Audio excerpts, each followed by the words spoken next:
प्रिय देशवासियों, नमस्कार। हम सभी ने बीते दिनों में देश का सामर्थ्य और उसका संयम दोनों देखा है। मैं सबसे पहले भारत की पराक्रमी सेनाओं को, सशस्त्र बलों को, हमारी खुफिया एजेंसियों को, हमारे वैज्ञानिकों को, हर भारतवासी की तरफ से सैल्यूट करता हूं। हमारे वीर सैनिकों ने ऑपरेशन सिंदूर के लक्ष्यों की प्राप्ति के लिए असीम शौर्य का प्रदर्शन किया। मैं उनकी वीरता को, उनके साहस को, उनके पराक्रम को आज समर्पित करता हूं हमारे देश की हर माता को, देश की हर बहन को और देश की हर बेटी को ये पराक्रम समर्पित करता हूं। साथियों, 22 अप्रैल को पहलगाम में आतंकवादियों ने जो बर्बरता दिखाई थी, उसने देश और दुनिया को झकझोर दिया था। छुट्टियां मना रहे निर्दोष मासूम नागरिकों को धर्म पूछकर उनके परिवार के सामने, उनके बच्चों के सामने बेरहमी से मार डालना,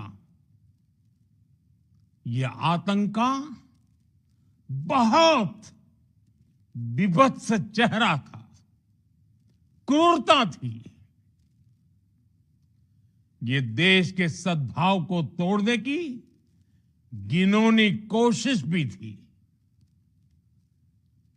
मेरे लिए व्यक्तिगत रूप से ये पीड़ा बहुत बड़ी थी।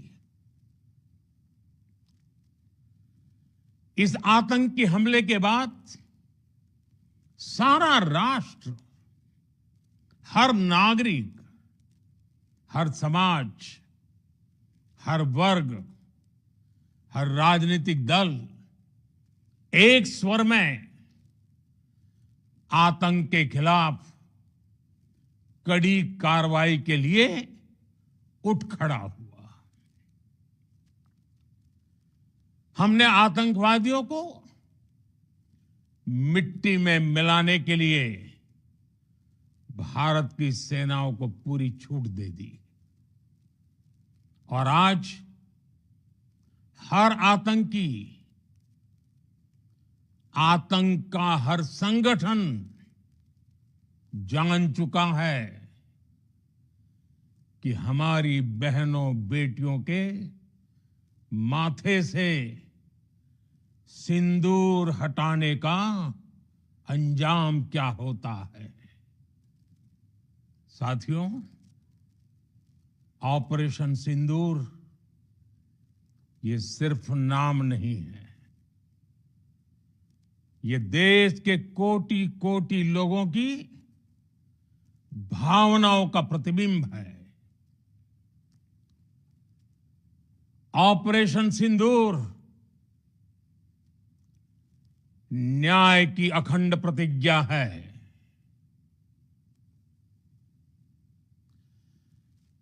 6 मई की देर रात, 7 मई की सुबह पूरी दुनिया ने इस प्रतिज्ञा को परिणाम में बदलते देखा है। भारत की सेनाओं ने पाकिस्तान में आतंक के ठिकानों पर, उनके ट्रेनिंग सेंटर्स पर सटीक प्रहार किया। आतंकियों ने सपने में भी नहीं सोचा था कि भारत इतना बड़ा फैसला ले सकता है। लेकिन जब देश एकजुट होता है, नेशन फर्स्ट की भावना से भरा होता है, राष्ट्र सर्वोपरि होता है, तो फौलादी फैसले लिए जाते हैं, परिणाम लाकर दिखाए जाते हैं। जब पाकिस्तान में आतंक के अड्डों पर भारत की मिसाइलों ने हमला बोला, भारत के ड्रोन्स ने हमला बोला, तो आतंकी संगठनों की इमारतें नहीं, बल्कि उनका हौसला भी थर्रा गया। बहावलपुर और मुरिद के जैसे आतंकी ठिकाने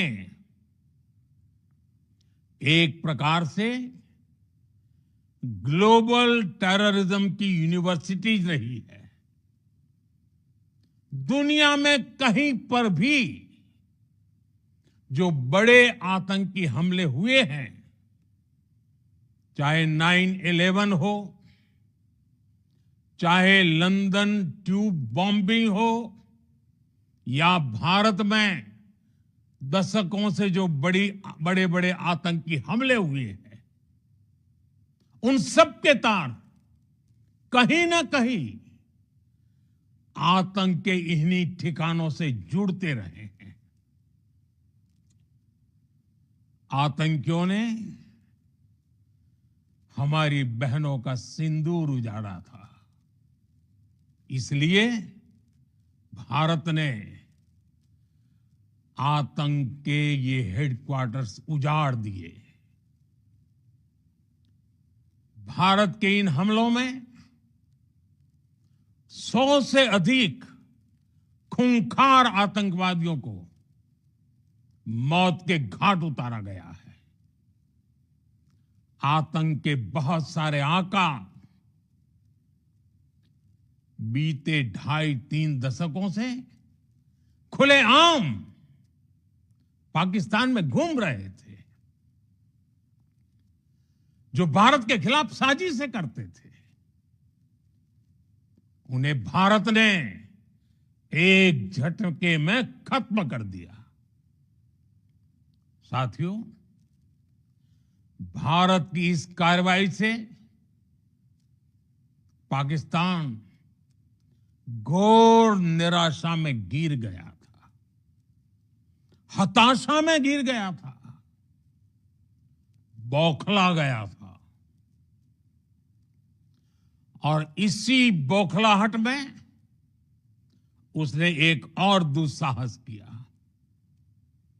आतंक पर भारत की कार्रवाई का साथ देने के बजाय पाकिस्तान ने भारत पर ही हमला करना शुरू कर दिया। पाकिस्तान ने हमारे स्कूलों, कॉलेजों को, गुरुद्वारों को, मंदिरों को, सामान्य नागरिकों के घरों को निशाना बनाया।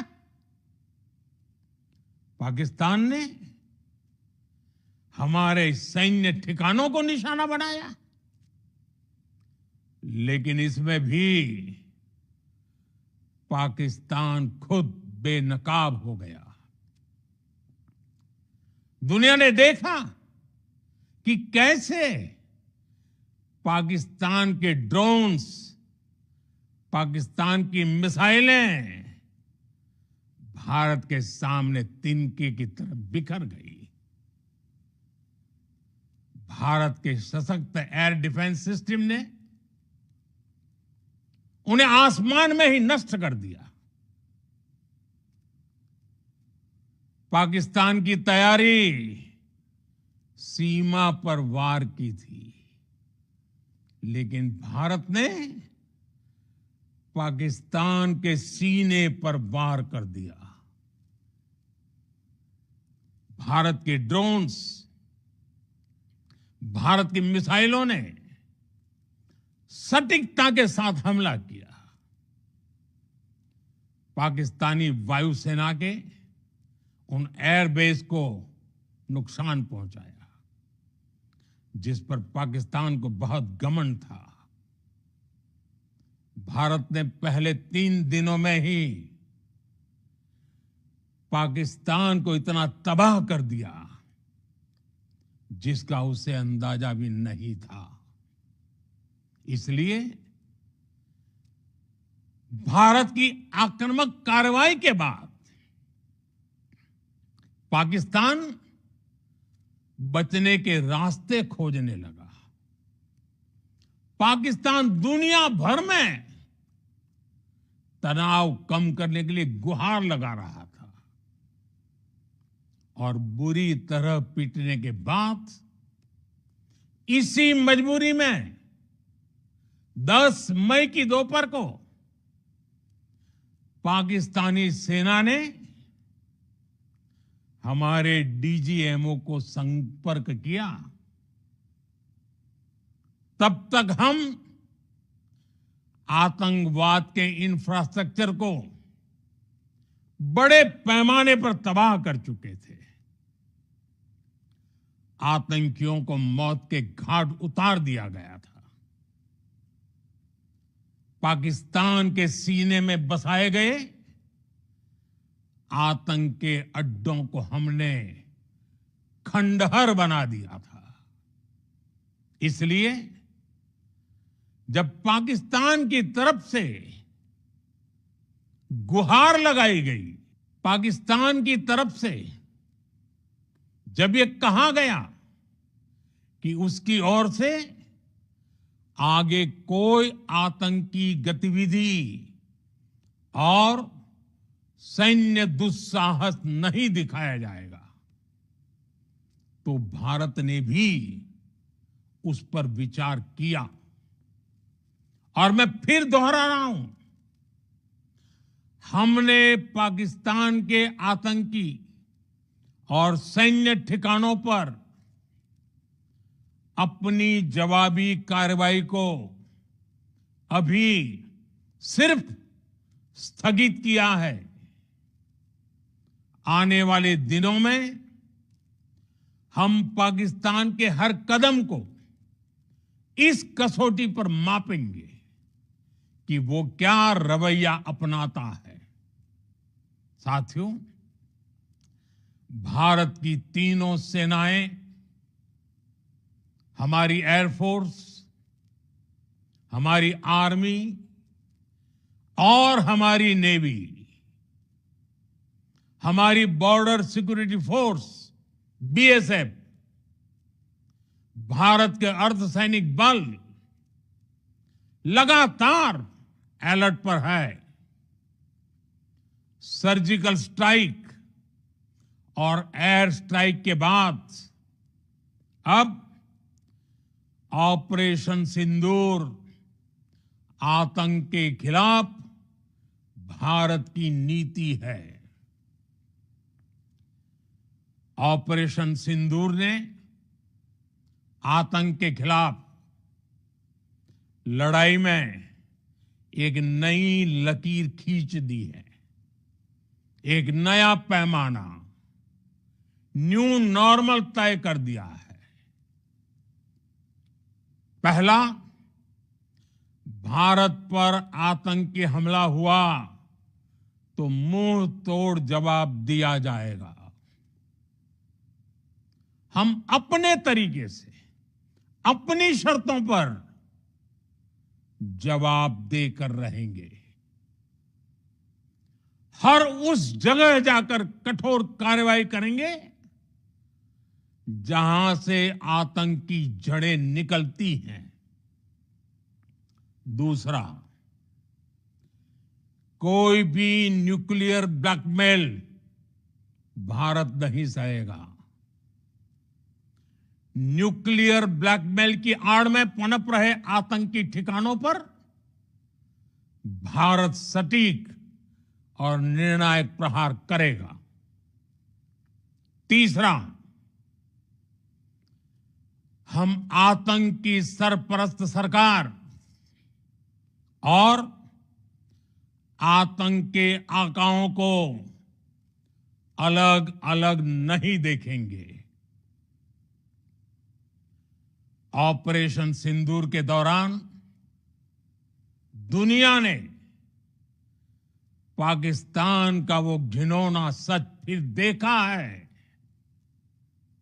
जब मारे गए आतंकियों को विदाई देने पाकिस्तानी सेना के बड़े बड़े अफसर उमड़ पड़े।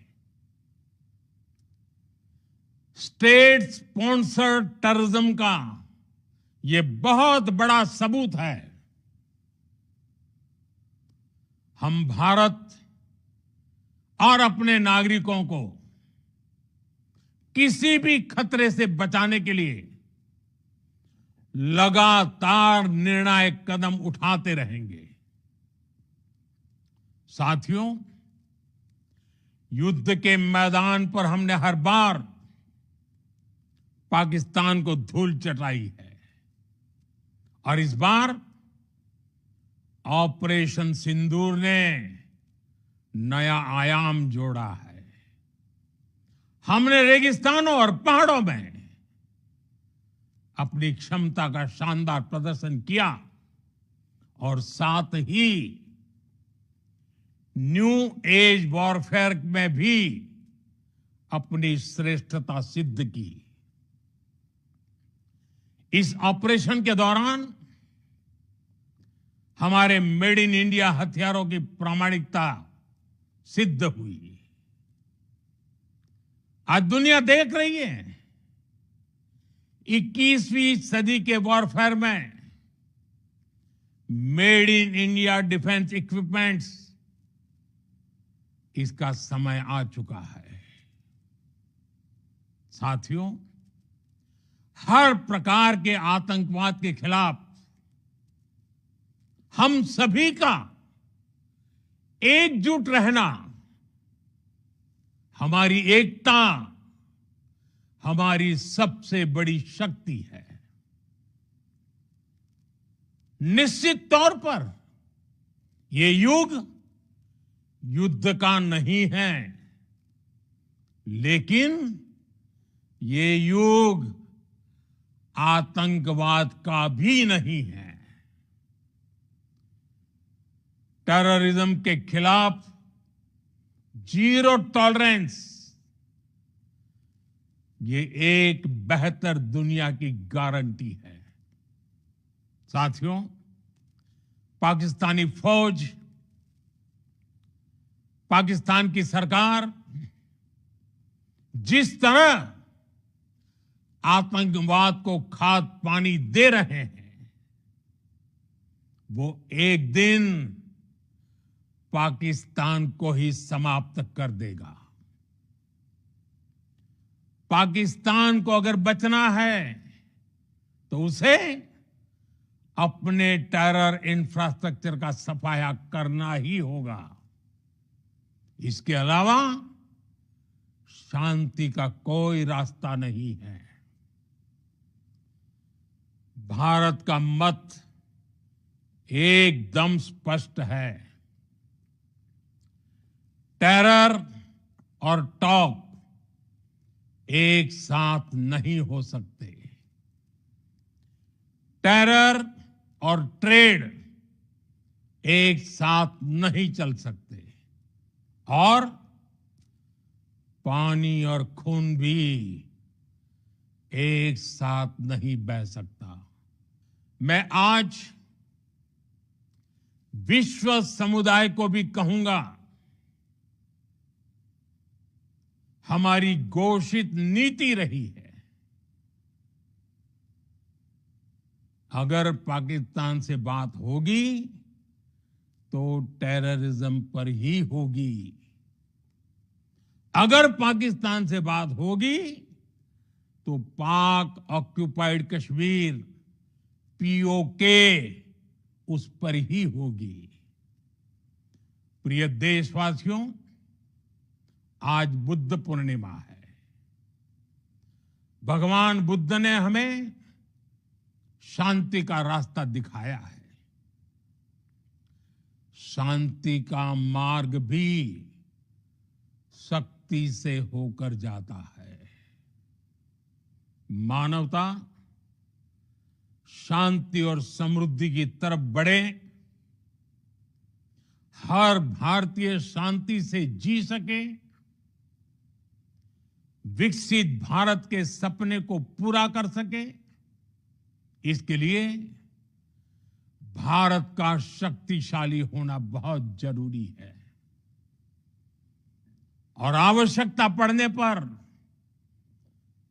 इस शक्ति का इस्तेमाल भी जरूरी है।